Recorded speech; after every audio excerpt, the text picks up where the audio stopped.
कनिष्ठों का ही लक्षण है जो इसमें भी देखो बता रहे हैं। वे सिद्धांत नहीं जानते हैं, कैसे वैष्णव आचरण होता है, कैसे वैष्णव की सेवा करनी चाहिए, कैसे वैष्णव का मान-सम्मान करना चाहिए, कैसे उनकी बातों को मानना चाहिए, वो नहीं जानते हैं, अपनी बुद्धि चलाते हैं, वो कनिष्ठ भक्त होते हैं, ठीक है? परंतु अपने को रसिक भक्त मानते हैं, होते कनिष्ठ भक्त हैं, लेकिन अपने आप को क्या मानेंगे? बड़े रसिक भक्त हैं, कि हमसे अच्छा तो कोई और है ही नहीं। ये कनिष्ठ भक्तों के लक्षण है, जो उनको नया-नया भक्ति का बुखार चढ़ता है, तो इस तरह से उनके वो लक्षण दिखाई देते हैं। तो कह रहे मैंने लीला के साथ सिद्धांत को लिखा है, कह रहे मैंने जितनी भी लीलाएं ली हैं लिखे सबके साथ तत्व सिद्धांतों के साथ मिश्रण के साथ लिखता है, परंतु कहीं ये कनिष्ठ भक्त मेरा ऐसा पांडित्य भक्तिहीनता और कुतर्क निष्ठा का फल जानकर मुझे दोषी समझकर मुझ पर कृपा ना करे। तो वो पहले से ही कि जो क्योंकि तार्किक होते हैं कनिष्ठ जन, तो अपने ही जो भी कुछ लिखा है उसको अपने भावों में ताल-मोल करके कहते हैं कि कविराज गोस्वामी जी के लिए कुछ शब्द ना बोलें, इस कारण कह रहे वो मैं पहले ही मैं आप लोगों के चरणों में निवेदन कर रहा हूँ। कह रहे इस आकांक्षा से मैं विनीत भाव से निवेदन कर रहा हूँ कि मैं इस विषय में स्वतंत्र नहीं हूँ। कह रहे कि जिनको मेरे अंदर कुछ दोष दिखाई दे, उससे पहले मैं इनको बता दूँ कि मैं स्वतंत्र नहीं हूँ। यानी मैंने अपनी मर्ज़ी से कुछ भी नहीं लिखा। जो जो ठाकुर जी ने लिखाया, जो महाप्रभु ने लिखाया, मैंने वही लिखा है। इसलिए आप इसको पढ़ के तर्क-वितर्क के चक्कर में मत फँसना, ठीक है? मैं जिनके चरण कमलों में बिका हुआ हूँ, बोले स्वरूप गोसाई मत ज़रूरत जानियत ताई लिखी मोर दोष। तो कह रहे ना ही मोर दोष। कह रहे जिनके चरण कमलों में मैं बिक चुका हूँ, यानी बिल्कुल दास्य भाव की तरह उसमें है कि बिकी हुई गाय क्या ही कर सकती है, जैसा मालिक कराता है वैसे कराते हैं। तो कह रहे मैं बिल्कुल बिकी हुई गाय की तरह हूँ कि जो महाप्रभु ने जो मुझसे लिखवाया मैंने वही लिखा, जो वैष्णव ने कहा मैंने वही किया। इसमें रत्ती भर भी मेरा कोई आवेश नहीं है। इसलिए कहा कि उन श्री रूप रघुनाथ श्री दामोदर स्वरूप जो गौर लीला तत्व को मैंने जो जाना है, समझा है, सिर्फ वही लिखा है और कुछ भी बाहर से नहीं लिखा। इसलिए पढ़ने के बाद अपने मन के जो अगर कहीं आपके घोड़े जो है कहीं और दौड़ने लग जाए, तो उसको मत दौड़ाना, क्योंकि मैं अपने आप में स्वतंत्र नहीं, जो महाप्रभु ने लिखवाया, मैंने वही लिखा। श्री चैतन्य नित्यानंद श्री अद्वैताति भक्तवृंद शिरधरि सवार चरण स्वरूप स्वरूप रूप सनातन रघुनाथ श्री चरण धूलि करो मस्तक भूषण पाया यार आज्ञा धन ब्रजेड वैष्णव गण वंदु तार मुख्य हरिदास चैतन्य विलास सिंधु के लोर एक बिंदु तार कणा कहे कृष्णदास। कह रहे मैं चैतन्य महाप्रभु नित्यानंद प्रभु श्री अद्वैत और भक्तों के चरणों में मैं अपने शीश पर धारण करने की अभिलाषा करता हूँ कि सबके चरणों पर मैं अपने शीश को धर रहा हूँ। मैं श्री स्वरूप दामोदर श्री रूप गोस्वामी श्री सनातन गोस्वामी श्री रघुनाथ दास गोस्वामी आदि भक्तों के चरणों की धूलि को मैं अपने मस्तक का भूषण बनाना चाहता हूँ कि यही वैष्णव गणों की चरण धूलि जो मेरे लिए सर्वस्व है। इस प्रकार मैं उनकी कृपा की वांछा करता हूँ और उनसे कृपा की वांछा कर रहा हूँ और इन सभी की ओर ब्रज से सभी वैष्णव विशेषकर हरिदास पंडित की आज्ञा पाकर मैंने कृष्णदास श्री चैतन्य महाप्रभु की लीला विलास को समुद्र की लहर की एक बूंद कण को कह रहा हूं। कह रहे महाप्रभु की लीला का तो बिल्कुल लीला समुद्र है, बहुत बड़ा विस्तार है उनका, लेकिन मैं क्या कर रहा हूँ उसकी एक बूंद का यहाँ पर हम ले, यानी जो भी हम चैतन्य चैतन्य चरितमृत में महाप्रभु की लीलाओं को श्रवण कर रहे हैं वो सागर में से एक बिंदु है। तो एक बिंदु अभी इतनी रसमय लग रही है, तो रस में डूबेंगे तो सोचो क्या होगा, है। तो इस तरह से यहाँ पे कविराज गोस्वामी जी ने सभी वैष्णव के चरणों में कहते हैं अपने आप को समर्पित करके दीन भाव से प्रार्थना की है और सबकी कृपा की वांछा की है। और ये जो दूसरा अध्याय हमारा यहीं पर समाप्त हुआ, ठीक है। तो सही समय पे हमारे वो हो गया है। तो कल जो है, कल से जो हमारा तीसरा अध्याय आरंभ होगा। अब विस्तार से लीलाएं चलेंगी तो और भी अब आनंद का विषय आएगा। तो इसीलिए चैतन्य चरितमृत समस्त शास्त्र यानी श्रीमद् भागवत पुराण आदि सबका सार हो गया, तो चैतन्य चरितमृत उससे भी ज्यादा और हो गया, क्योंकि इसमें सभी तरह का समावेश है। इसमें अनेक अनेक सब चीजों को प्रमाणित करने के लिए अन्य अन्य पुराणों में से श्लोक लिया, श्रीमद् भागवत में से लिया, चैतन्य चरितमृत के तो है ही। तो इसलिए ये जो मिला जुला स्वरूप है बहुत सुंदर। यदि हमने इस जीवन में इसको भी कंप्लीट कर लिया ना, चैतन्य चरितमृत भागवत के एक एक श्लोक को तो हम कर नहीं पाए। अगर अभी ठाकुर जी की कृपा से अभी ये चल रहा है, तो अगर हमारा ये इसी तरह से चलता रहा तो कह रहे हैं ना कि अगर हमने पूरे जीवन में ये सुन लिया जिस तरह से लोग इतने श्रद्धा भाव भक्ति से सुने, निश्चित तौर पे कृष्ण प्रेम हमारे हृदय में कुल बुलाएगा ही कुल बुलाएगा, क्योंकि इसका तो आशीर्वाद है और हम श्रद्धा भाव भक्ति से ही श्रवण कर रहे हैं, तो हमारे हृदय में कृष्ण प्रेम अवश्य ही आविर्भूत होगा। और जब ये आविर्भूत हो जाएगा तो मन कहीं और जाएगा ही नहीं। थोड़ा अब जितनी जितनी शरणागति है उतना उतना अभी भी देख लो, चाहे चाहे कुछ भी हो जाता है, फिर भी टिके रहते हैं। जो मर्जी लड़ाई हो, झगड़ा हो, कुछ भी हो, लेकिन फिर भी कृष्ण भक्ति एक तरफ, बाकी सारी चीजें एक तरफ आ जाती हैं। तो ये जो प्रेम की उत्कंठा, जो भी एक बीज जो पनपा है, तो वो भी सब भगवान की कृपा है। महाप्रभु की कृपा के बगैर ये हम क्या ग्रंथ का अध्ययन कर सकते थे? नहीं कर सकते थे। समझ ही नहीं आता, सबसे बड़ी बात तो है समझ ही नहीं आता कि क्या क्या है क्या नहीं है।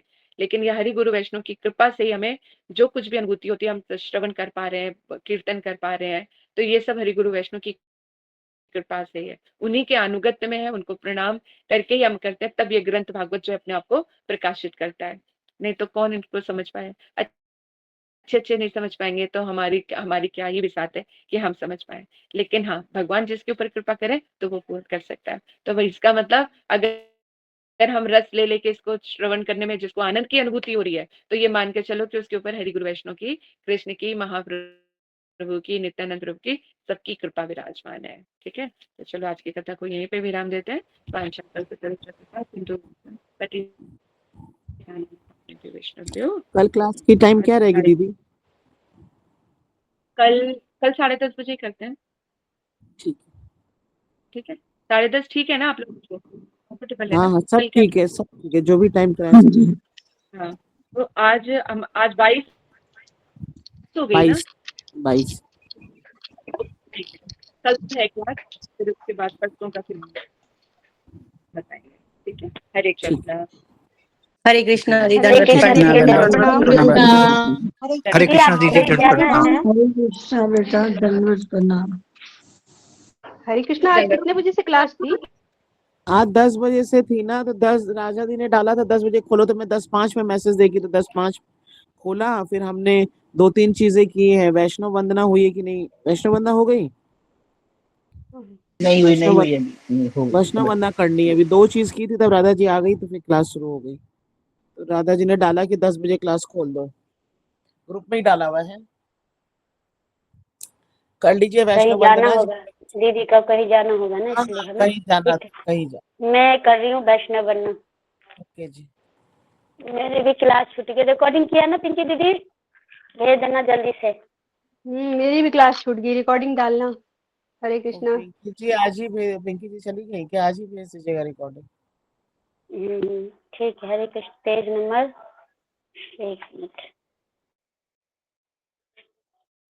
पेज नंबर है 27। नहीं, ये नहीं, एक और था ना, वैष्णव बनना कहा गए, वो वैष्णव ठाकुर। Page number 21। ठीक है। हरे कृष्णा। सब छोटे। ओ हे वैष्णव ठाकुर, दया सागर, हे दास करुणा करी। ओ हे वैष्णव ठाकुर, दया सागर, हे दास करुणा करी।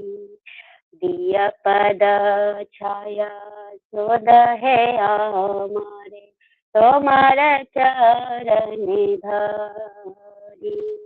ओ हे वैष्णव ठाकुर, दया सागर, हे दास करुणा करी। क्षय देग दामी छदोस सोधी, छगुण देहदासे, क्षय सत संग देहा है हमारे, बस की संगे आसे। ओ हे वैष्णव ठाकुर, दया रे सागर, हे दास करुणा करी।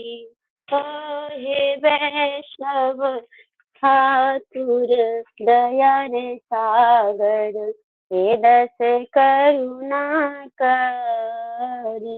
एकाकी आमार नाही पाया बल हरि नाम संकीर्तने तुम्ही कृपा करी श्रद्धा बिंदू दिया देहि कृष्ण नाम धाने ओ हे वैष्णव ठाकुर दया के सागर हे दास करुणा कर कृष्ण से तो मार कृष्ण दीते पारो तो मार सतिया छे अमित कंगाल कृष्ण कृष्ण बोली दाई तब पछे पाछे ओ हे वैष्णव ठाकुर दया रे सागर हे दास करुणा कर जय वैष्णव ठाकुर जय वैष्णव ठाकुर